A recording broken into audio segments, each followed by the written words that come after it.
Wah, bro, ini komennya banyak loh di beberapa video saya dan pertanyaan yang ini menarik nih untuk saya jawab.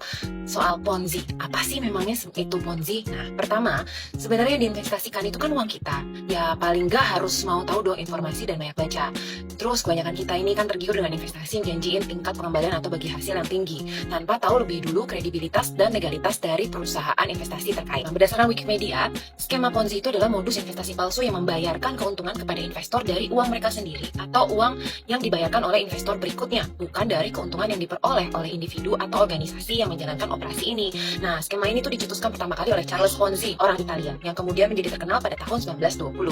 Ciri-ciri skema Ponzi itu apa sih? Nah, yang pertama itu dia menjanjikan keuntungan besar atau fantastis dalam waktu singkat dan tanpa resiko. Yang kedua, proses bisnis investasi yang tidak jelas. Kemudian ketiga, keuntungan besar hanya dari afiliasi, di mana si pengguna diwajibkan untuk mengundang pengguna lainnya dengan iming-iming hadiah yang fantastis. Yang keempat, waktu investor mau menarik dana investasinya malah diiming-imingi dengan investasi bunganya lebih tinggi lagi. Yang kelima, mengundang calon investor itu dengan menggunakan tokoh masyarakat dan tokoh agama sebagai figur. Dan terakhir itu, yang keenam, pengembalian macet di tengah-tengah. Terus saya harus gimana dong supaya terhindar dari skema ini? Nah, kita perlu cek 2 L nih, legal dan logis. L yang pertama itu aspek legal, artinya kita harus cek aspek legalitas perizinan sebuah badan usaha yang menawarkan investasi, mulai dari izin badan hukum, izin kegiatan, serta izin produk. Kalau mau melakukan pengecekan izin sebuah badan usaha, kita bisa menanyakan atau mengunjungi lembaga yang memberikan perizinan terkait. Misalnya, perusahaan di bidang perdagangan kita bisa melihat di Kementerian Perdagangan. Kalau bisnisnya pada foreign exchange atau pertukaran mata uang asing, bisa melihat perizinannya di Badan Pengawas Perdagangan Berjangka Komoditi atau BAPEPTI, dan seterusnya.